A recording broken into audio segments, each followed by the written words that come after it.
The sky had been clear that morning, a soft blue canvas brushed with streaks of cotton clouds.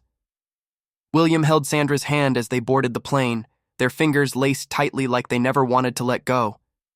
She smiled up at him, her eyes bright with excitement and love, unaware of the cruel twist fate had hidden for them somewhere in the sky. He brushed a loose strand of her hair behind her ear, kissed her forehead, and whispered, "We'll be in Paris before you know it."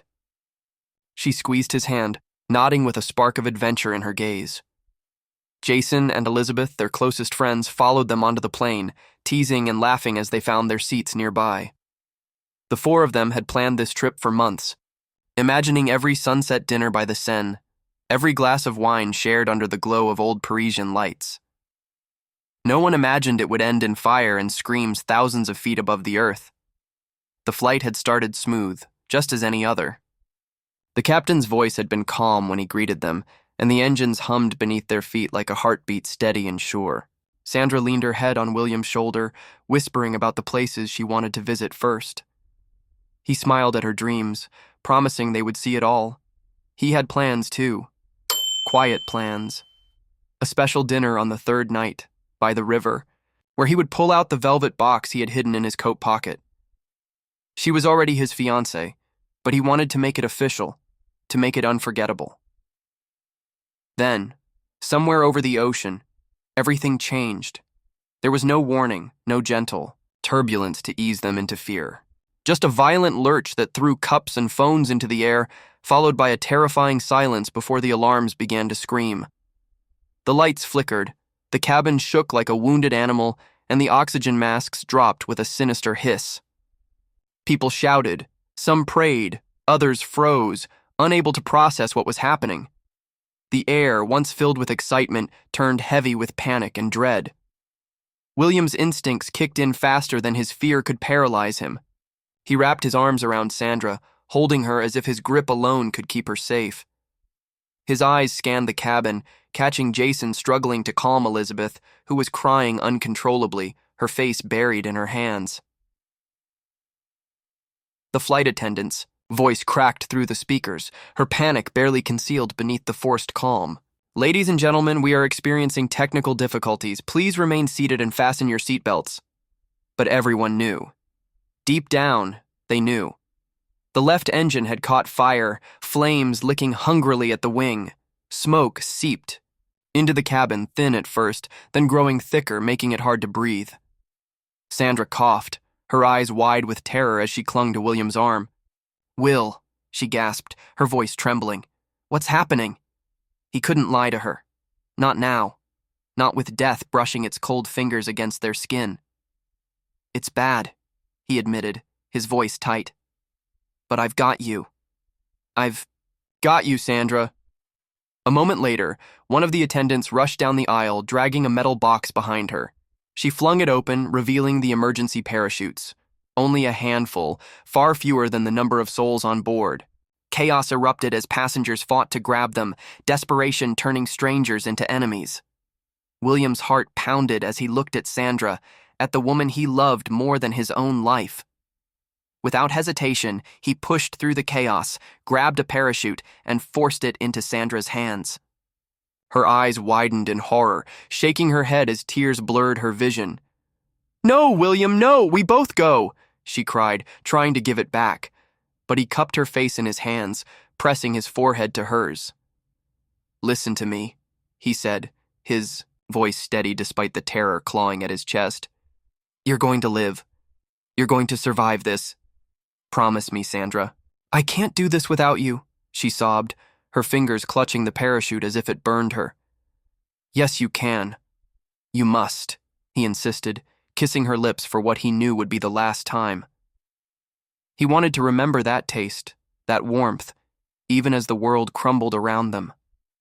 Without giving her a chance to argue, he helped her strap on the parachute, his hands firm but gentle. Behind them, Jason and Elizabeth fought their own battle with fate, but William's focus stayed on Sandra. His eyes drank in every detail of her face, every tear that rolled down her cheeks. He wanted to remember her exactly like this, alive, beautiful, full of life. "Go, Sandra," he whispered, his voice breaking. Go! The door blew open with a deafening roar, wind tearing through the cabin. Sandra hesitated, her heart shattering, but she obeyed him. Because love is not always about holding on. Sometimes it's about letting go. She stepped into the void, disappearing into the endless sky. William watched her fall to safety, praying that the parachute would open, that she would live. Even as flames licked closer and the plane groaned under its own weight, he smiled through his tears, knowing he had saved the most precious thing in his life. The moment Sandra vanished into the sky, William's knees threatened to give out beneath him. A storm of wind and smoke clawed at his skin, and every breath felt like inhaling fire. His ears rang from the deafening roar, but none of that compared to the hollow ache blooming in his chest. He had let her go. He had saved her, and yet every part of him ached like he had already died. Jason stumbled toward him, gripping the back of a seat for balance. His eyes, wild and bloodshot, locked on William's with a desperate question. "Where's Sandra?" he shouted over the chaos, his voice hoarse. "She's gone," William rasped, forcing the words past his tightening throat. "She's safe." Jason's eyes flicked to the open hatch, then back to William. There was no time for questions. The plane's skeleton creaked as though it was on the verge of snapping in two. Flames had claimed most of the left side, and thick black smoke filled the cabin, choking anyone left behind. Elizabeth had collapsed into a seat, her chest heaving with sobs, her face streaked with soot and tears. She held a parachute in her lap but couldn't bring herself to put it on. Her hands trembled violently as she stared blankly at the flames creeping closer. Jason's face hardened. He lunged toward her, shaking her shoulders roughly. "Liz, you have to move! Now!" His voice cracked under the weight of fear and urgency, but she only shook her head, whispering through her tears. "It's too late. It's too late." William watched them, his heart twisting. He could see the fight draining out of her, see the shadow of surrender creeping over her eyes. For a heartbeat, he thought about grabbing the parachute from her lap, about saving himself, about living for the woman he loved. But then, guilt coiled in his stomach like a venomous snake. He had made his choice already. He would not take someone else's chance.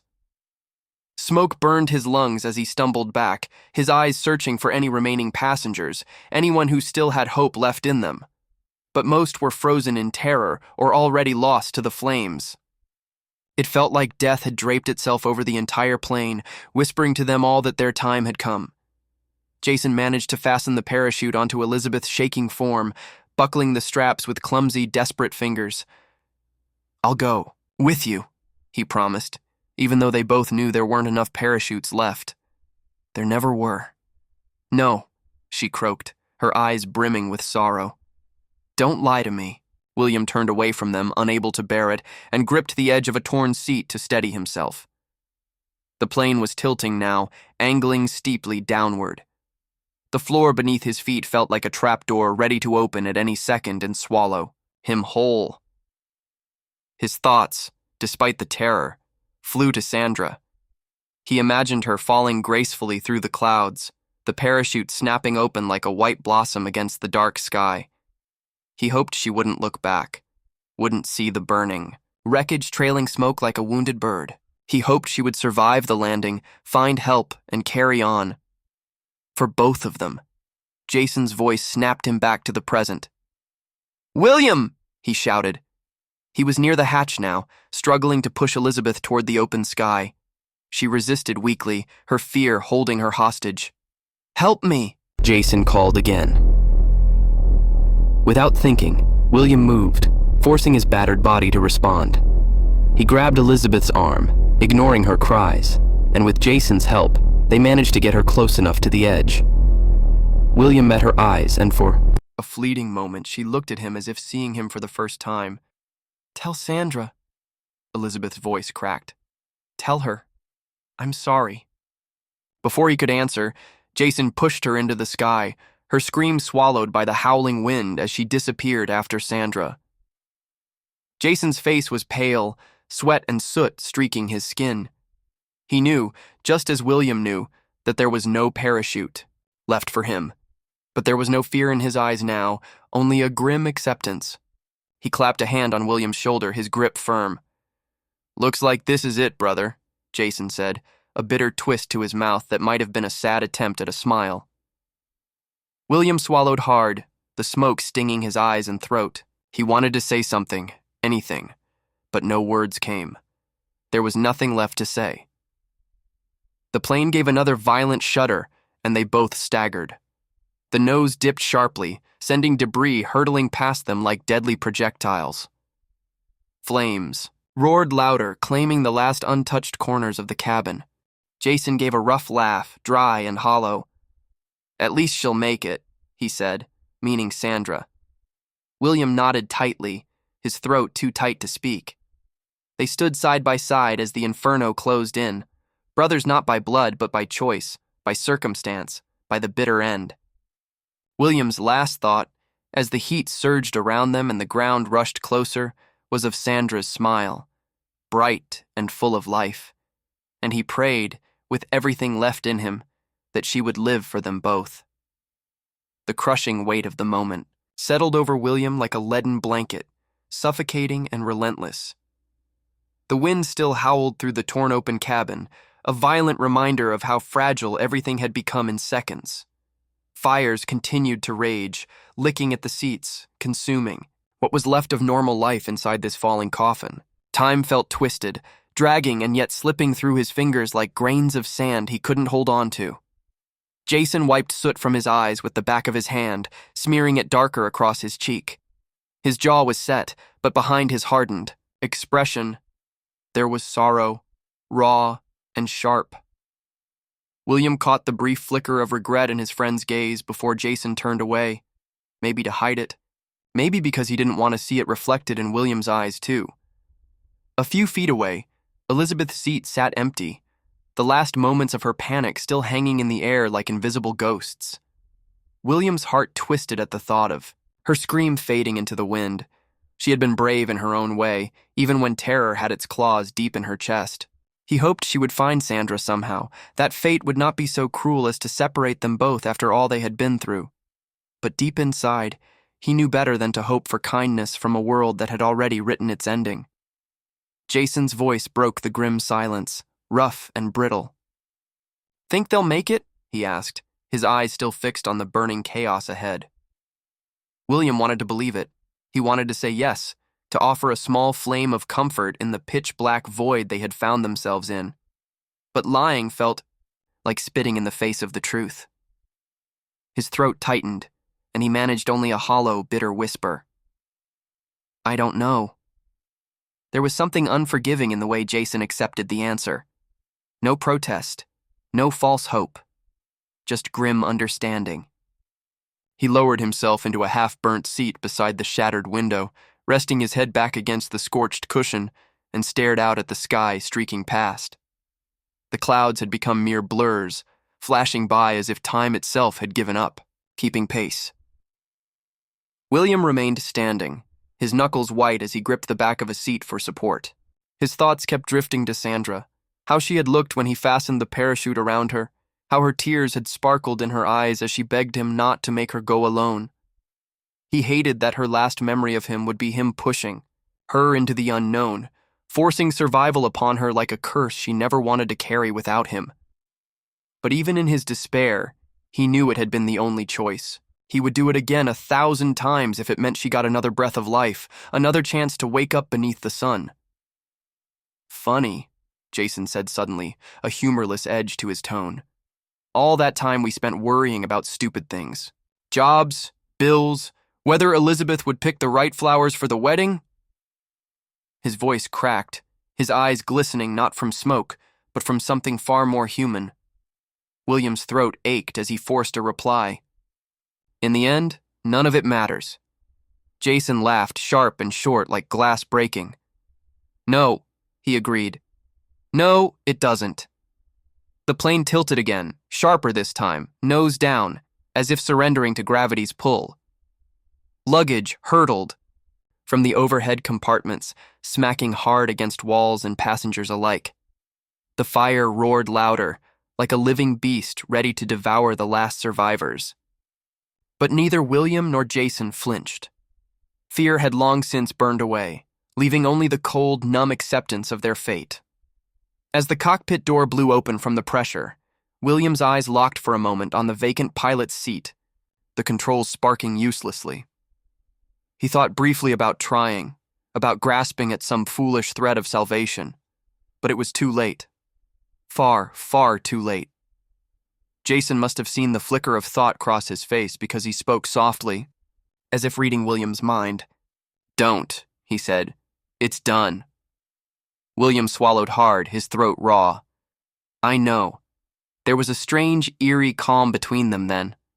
Amidst the chaos, amidst the roaring fire and the groaning metal, there was a pocket of stillness. Two men, broken by fate, yet bound together by the choices they made in the face of death.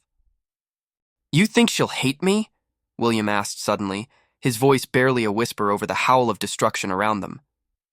Jason looked at him, really looked, and for once the hardness melted from his features.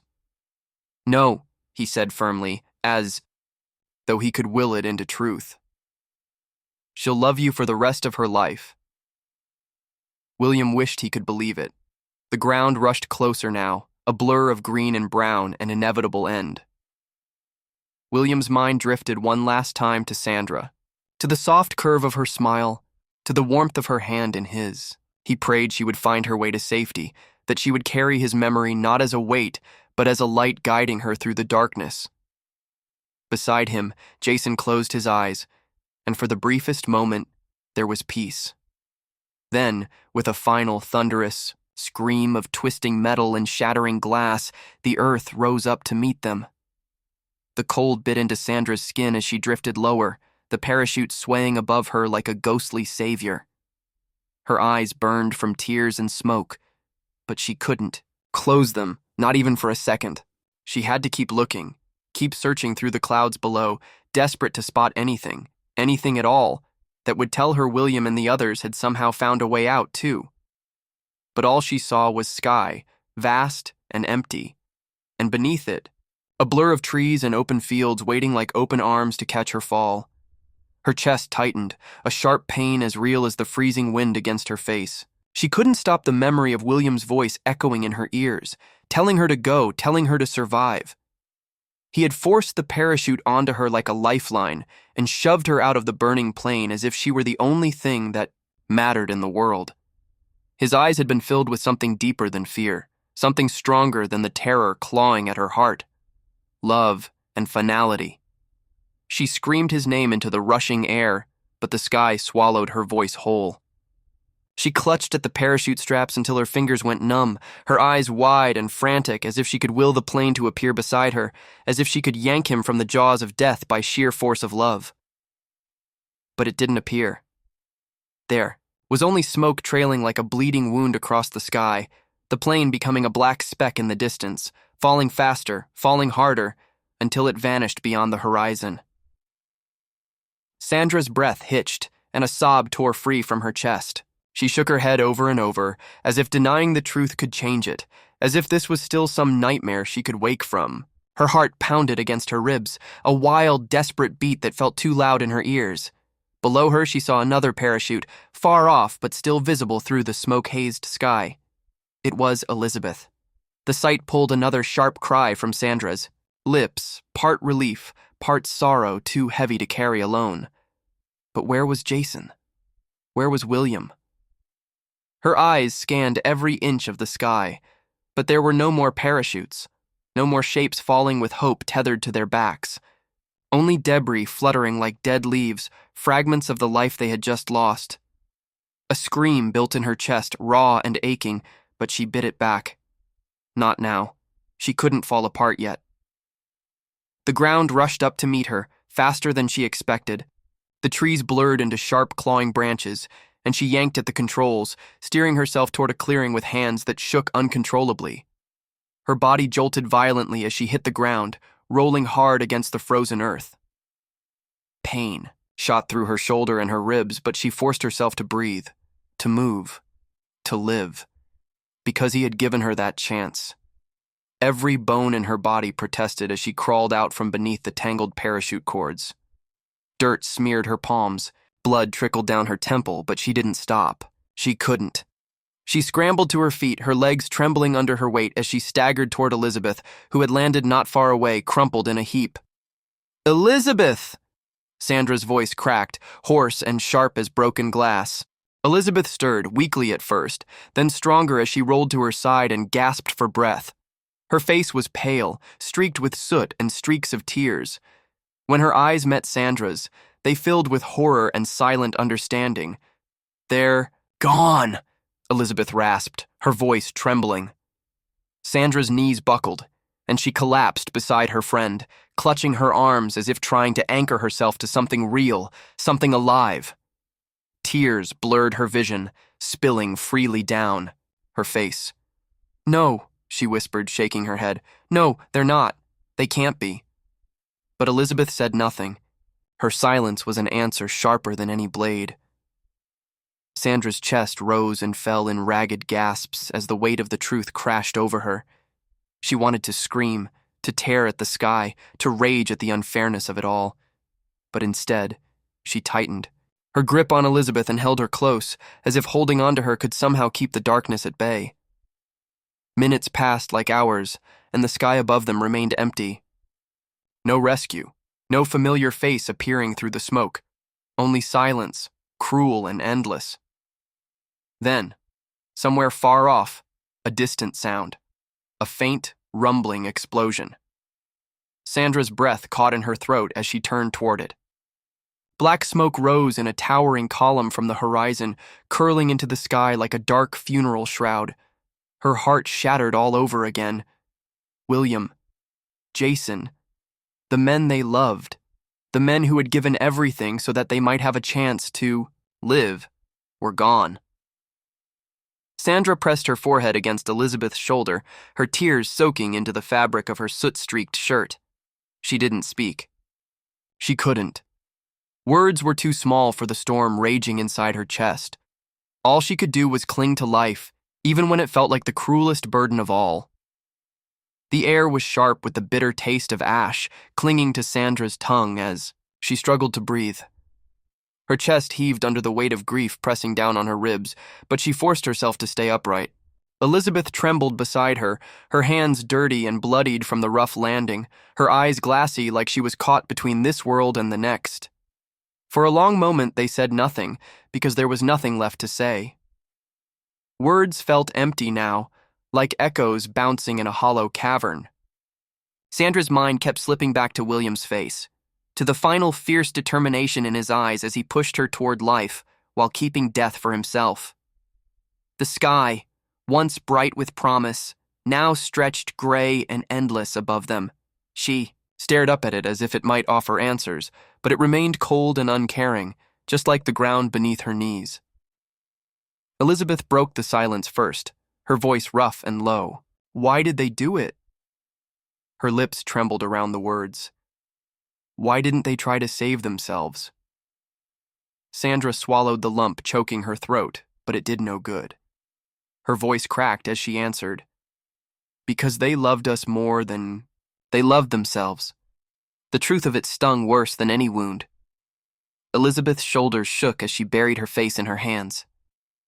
"I didn't even say goodbye," she whispered, her breath catching on a sob.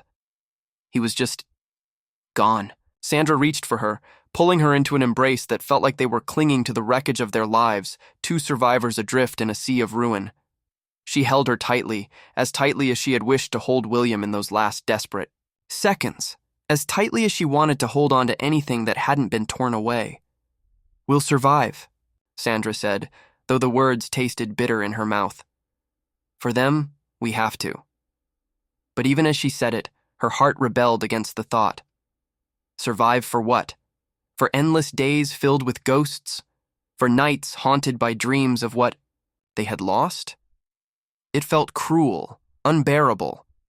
But she pushed the questions aside because the alternative was worse. They rose shakily to their feet, their bodies aching, their spirits frayed like threadbare cloth. Around them, the forest stretched wide and unforgiving, and the column of smoke still curled in the distance, marking the grave of their past. Sandra forced herself to move, to do something, anything that felt like life. "We need to find help," she said, her voice hollow but steady. "We can't stay here." Elizabeth wiped her tears with the back of her hand, smearing dirt across her cheek, and nodded. Neither of them believed rescue would come. Not this far out. Not this deep in whatever God-forsaken stretch of wilderness the plane had dragged them into. But they walked anyway, step after painful step, because standing still felt too much like dying. Branches clawed at their clothes as they pushed through the underbrush, the earth soft and treacherous beneath their feet. Every sound made them flinch, every rustle of wind, every creak of unseen trees. The forest felt alive in a way that was not comforting, but threatening, as if it watched them and weighed their chances of survival. As they stumbled over a fallen log, Elizabeth let out a sharp cry, clutching her ankle. She tried to stand but crumpled under the pain, her face twisting in frustration. Sandra knelt beside her, her heart thudding. "Let me see." Elizabeth hesitated, but finally let Sandra examine her ankle. Swollen and beginning to bruise, but not broken. Not yet. "It's a bad sprain," Sandra murmured. "But you'll walk." "I don't know if I can," Elizabeth whispered, her eyes filled with defeat. Sandra's gaze hardened. She took Elizabeth's trembling hand and squeezed it tight. "You will," she said, her voice fierce and unyielding. "We're going to get out of here. Do you hear me? We're not dying in this damn forest." Something in her tone lit a small spark in Elizabeth's eyes, a fragile ember of determination. With Sandra's help, she forced herself up, biting, back a cry of pain as she put weight on her injured foot. Together they moved forward, one unsteady step at a time. Leaves crunched beneath their feet, the sound a harsh reminder of how alive the world still was, even as theirs had fallen apart.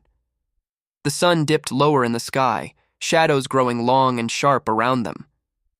Night was coming fast, bringing with it the cold and the fear of what might lurk in the darkness.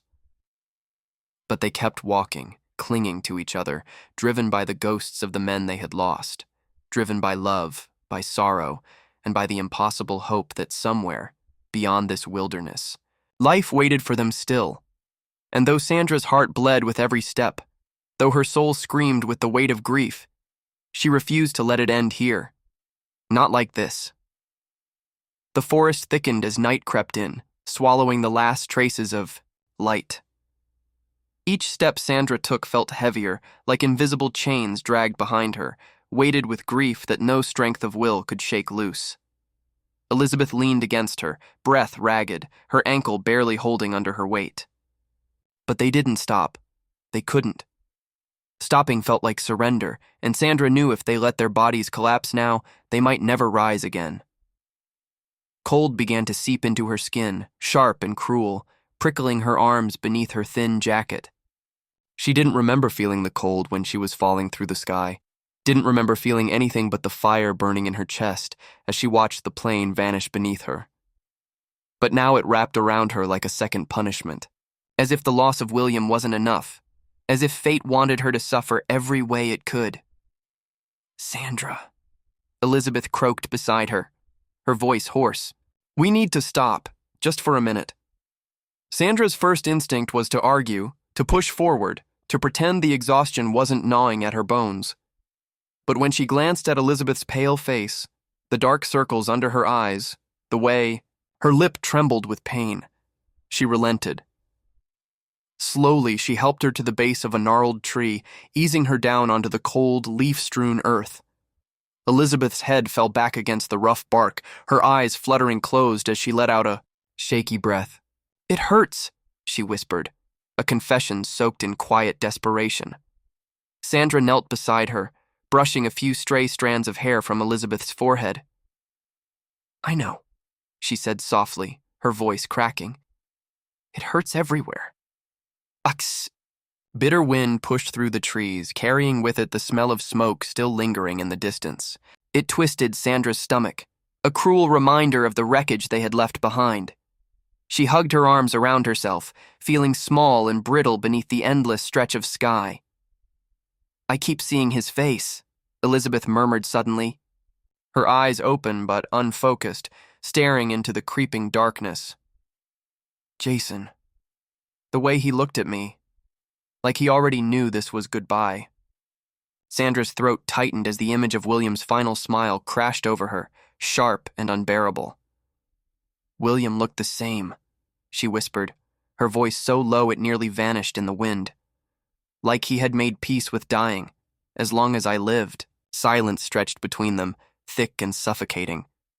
Sandra thought about the life they had planned together, about Paris, about the way William had spoken of their future as if it was a certainty, as if nothing could ever break the world they were building.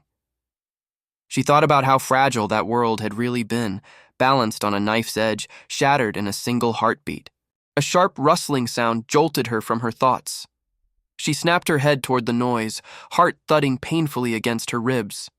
Her eyes scoured the shadowed underbrush, every muscle in her body tensed, poised to defend herself and Elizabeth from whatever threat might come crawling out of the darkness. But it was only a deer, thin and skittish, its eyes wide with fear as it darted between the trees. Sandra let out a breath she hadn't realized she'd been holding, but the tension in her chest didn't ease.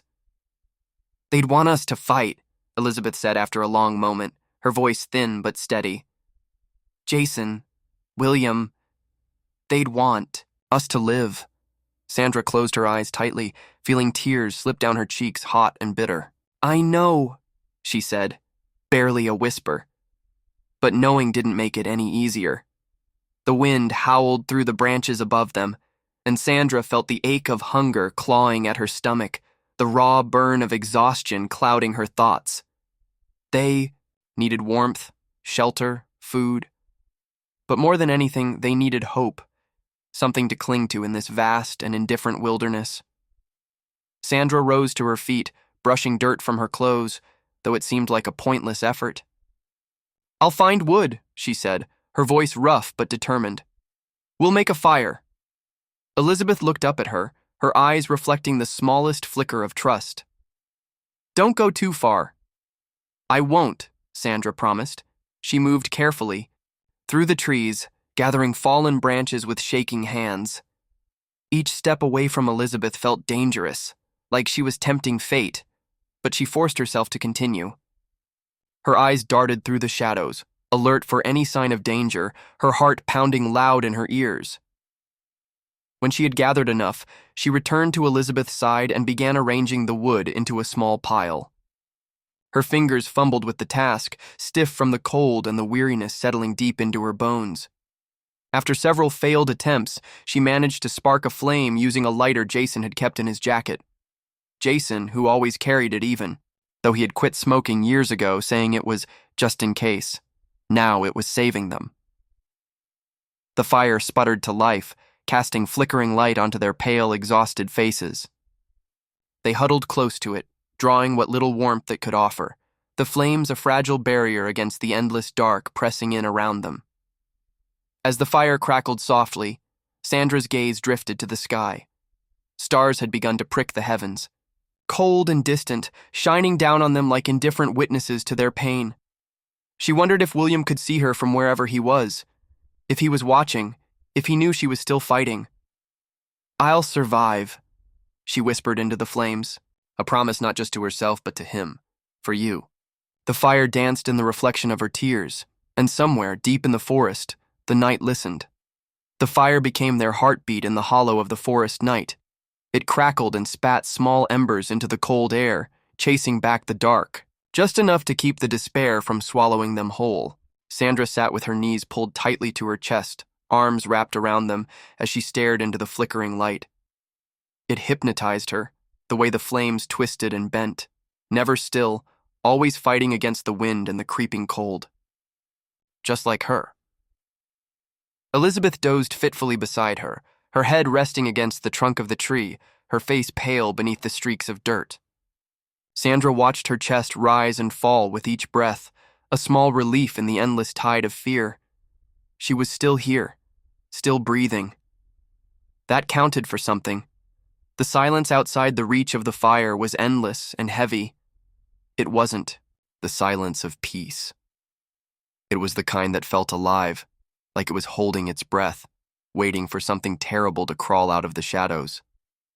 Every time the wind rustled the branches, Sandra's heart lurched in her chest. Every crack of a twig or whisper of movement beyond the light sent her thoughts spiraling. She couldn't shake the feeling that the forest itself was mourning with them, its dark canopy sagging under the weight of unseen sorrow. Her eyes drifted upward to the stars once more. Cold points of light that had watched the worst day of her life unfold without mercy. She wondered if William had looked at them too, once, maybe during quieter times, and thought of her. She wished she could believe. He was somewhere among them now, watching over her, but all she felt was absence, a hollow so deep it felt bottomless. Sandra swallowed hard, forcing herself to pull her gaze back down to the fire. Dreams were dangerous. They made her heart ache too much. The heat of the flames reached her face, but it didn't touch the cold in her chest. That cold felt permanent, now like it had wrapped itself around her heart and wouldn't let go. No matter how close she sat to the fire, no matter how tightly she hugged herself, the chill inside her stayed. Her thoughts drifted to Paris, to the trip that would never happen. She saw herself and William walking along the Seine, his hand warm. In hers, his smile teasing as he promised her croissants every morning.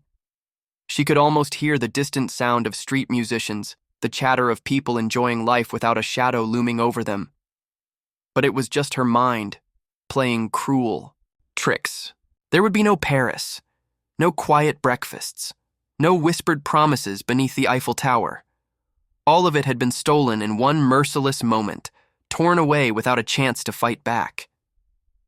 Her breath hitched, and she pressed her knuckles to her mouth, smothering the sob that clawed its way up her throat. She didn't want to wake Elizabeth. Let her sleep. Let her rest. They both needed what little strength they could cling to. The fire popped loudly, jolting Sandra's gaze back to the present. She shifted slightly, feeding another dry branch into the flames. As it caught and flared, she saw something in the glow beyond the firelight. Just a flash, a flicker of movement among the trees. Her heart stumbled in her chest. She froze, her breath trapped in her lungs, her eyes locked on the shadows. Had she imagined it? Her mind raced through possibilities. An animal, maybe. Or worse, something more dangerous. Something drawn to the smell of smoke and weakness.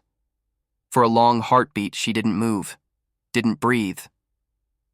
Then, silence. Nothing came from the woods. No sound, no shape stepping into the light. Only the restless shuffle of the wind through the branches, mocking her fear. Still, she stayed alert, every muscle in her body tight and ready to act if she had to. She couldn't afford to let her guard down. Not here. Not now. Minutes dragged into what felt like hours. Her eyes burned from exhaustion, but she kept them open, fixed on the shadows beyond the fire.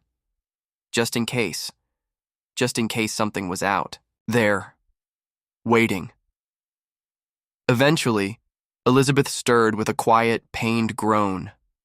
Her eyelids fluttered open, and she looked around with confusion, as if she had hoped to wake from a terrible dream and found herself still trapped inside it. Sandra forced herself to speak, her voice rough from disuse. "You're all right," she said softly, more to reassure Elizabeth than herself. "We made it through the night." Elizabeth's gaze flicked to the fire, then to Sandra. Her eyes filled with tears, and her voice trembled when she whispered, "But they didn't." Sandra's chest tightened, a sharp ache that no amount of breathing could ease. She reached out and took Elizabeth's hand in hers, holding it tightly. "No," she admitted, her throat raw. "But we did. We're still here." Elizabeth nodded slowly, but the sorrow in her eyes didn't fade. It wouldn't, not for a long time, maybe not ever. The fire crackled between them, fragile but alive, like them. Sandra drew in a shaky breath, looking past the flames toward the forest beyond. Dawn had begun to stretch pale fingers across the horizon, brushing the sky with the faintest hints of light. A new day. Whether they wanted it or not, It had come. She didn't know what waited for them beyond the trees, or if they would find a way out of this nightmare. But she knew one thing with bone-deep certainty. They had to keep going for William, for Jason, for themselves. No matter how much it hurt, no matter how heavy the weight of loss, they would keep moving, because love had saved them. And now, it was their turn to survive. Morning arrived in thin gray streaks, casting long shadows across the forest floor. The cold hadn't loosened its grip on them, but daylight brought with it a fragile sense of direction. Sandra forced her aching body upright, every muscle protesting, her bones heavy as stone. Elizabeth managed to sit up too, wincing as she adjusted her injured ankle. Her face was pale beneath the smudges of dirt, but her eyes held something they hadn't the night before, a sliver of resolve, frayed but still there. Sandra scanned the forest ahead, her jaw tightening. She had no idea where they were. No landmarks, no sounds of roads or people, only endless trees and the lingering smoke trail in the sky behind them. Her heart twisted as she looked at it. The sight of it felt like a knife turning in her chest, a cruel monument to what they had lost. She forced herself to turn away. "We can't stay here," she said, her voice hoarse but firm. "If we do, we die." Elizabeth's lips parted as if to protest, but she didn't. Instead, she nodded, her eyes glistening with unshed tears. She shifted her weight and tried to stand, her body trembling beneath her effort. Sandra moved quickly to her side, wrapping an arm around her to help her up. The moment Elizabeth leaned against her, Sandra felt just how fragile they both were. Two broken souls, held together by nothing but grief and the stubborn thread of survival. They left the cold remnants of their fire behind and began moving through the underbrush, Sandra half carrying Elizabeth over rough ground and tangled roots. Every step felt like a mile. The forest floor was uneven, littered with fallen branches and hidden holes that threatened to twist Elizabeth's ankle worse, but they pushed forward, inch by painful inch.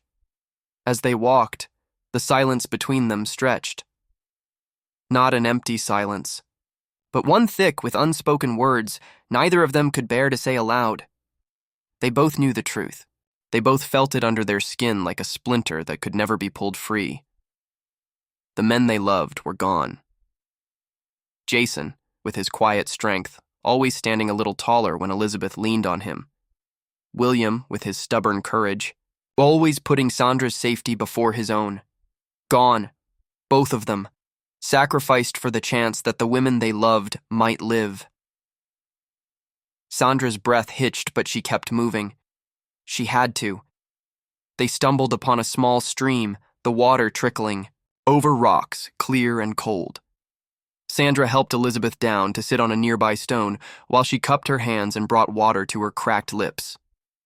The cold sting of it shocked her senses, jolting her awake from the fog of exhaustion that had settled over her mind.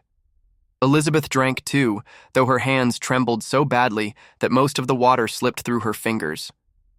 She let out a bitter laugh, more of a rasping breath than true amusement. "Do you think they knew this would happen?" Elizabeth asked quietly, not looking up from the stream. Sandra's throat tightened. "Maybe," she admitted, her voice rough. "I think they knew the odds. Then why didn't they take the chance for themselves?" Elizabeth's voice cracked, a tremor of pain behind the frustration. "Why did they give it to us?" Sandra stared at her reflection in the water. Her face looked like a stranger's, wild, hair, soot-streaked skin, eyes dark with sorrow. She barely recognized herself.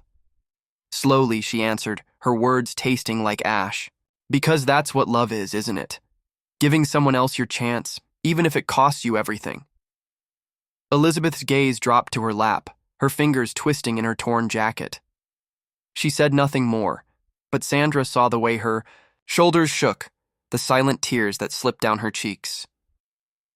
They rested for a few minutes by the stream, gathering whatever strength they could. Then, together, they rose once again and kept moving. The forest seemed endless, an ocean of trees that stretched in every direction. Time blurred as they pushed forward, the rhythm of their steps and ragged breathing the only sounds in the hollow silence of the woods. At some point, Sandra caught sight of something that made her chest seize, a scrap of fabric caught on a low-hanging branch. Dark, frayed, but unmistakable. It was part of William's shirt. Her breath caught in her throat as she reached for it, her fingers trembling. She brushed it free from the branch, holding it in her hands as though it were something sacred, something precious beyond words. Elizabeth's eyes softened with sorrow as she looked at it. "He fought," she whispered, "even at the end." Sandra's eyes blurred with tears, but she clutched the scrap of fabric to her chest. It was proof, however small, that he had been here. Proof that he had faced the end with courage. They pressed on, following no clear path, driven only by the stubborn will to survive.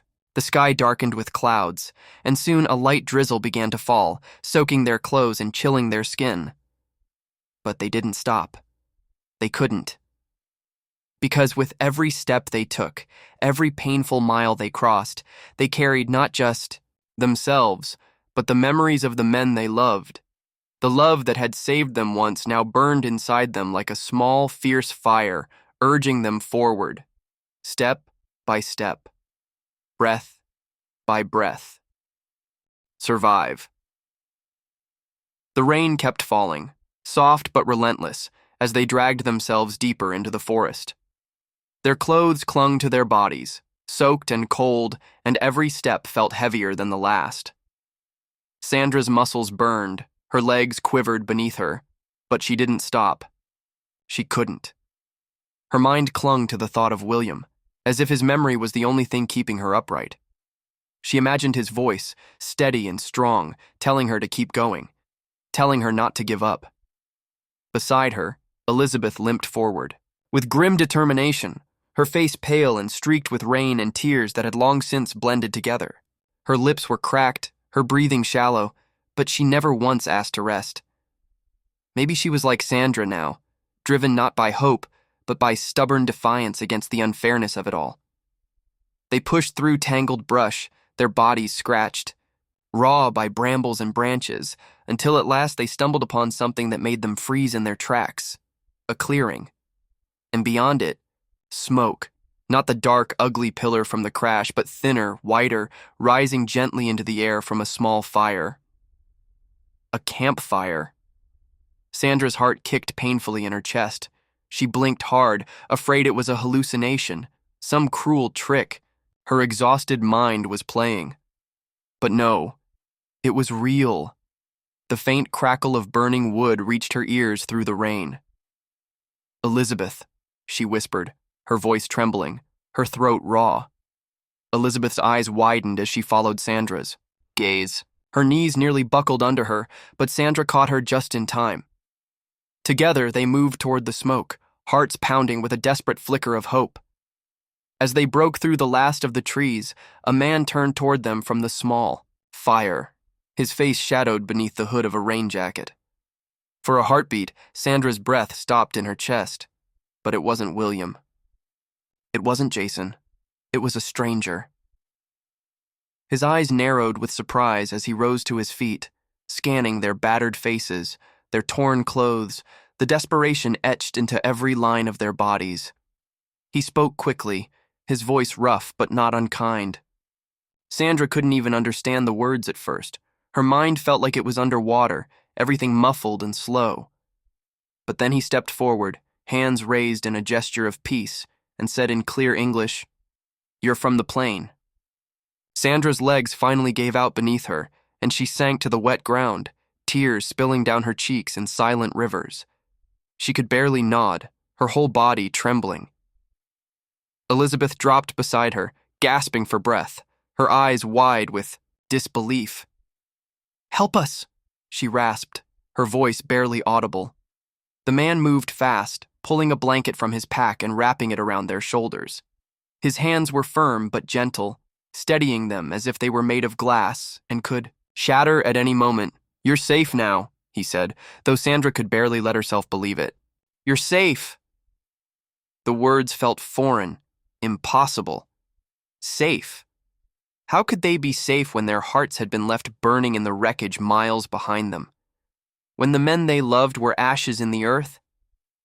But still, the fire's warmth seeped into her frozen skin, and the weight of exhaustion pulled harder at her bones. She let her head fall forward, her body finally surrendering to the fatigue that had chased her since the sky had split open. She felt Elizabeth's hand slip into hers, cold and trembling but alive. Still alive. They had made it. Somehow, against everything stacked against them, they had made it. But survival wasn't victory. It was only the beginning of a new kind of battle. The one they would fight inside themselves every single day for the rest of their lives. The battle of living on while carrying the ghosts of those who didn't. Sandra closed her eyes, and in the darkness behind her lids, she saw William's face, smiling as he had in better days before the sky turned against them. She heard his voice, warm and steady, whispering that he loved her. She whispered back, so softly the words barely left her lips. I love you too. And as the fire crackled beside her and the stranger worked to save them, she felt it. Just for a breath, a flicker of something in her chest. Not peace, not yet. Maybe not ever, but survival. The first fragile spark of survival. For William, for Jason, for themselves.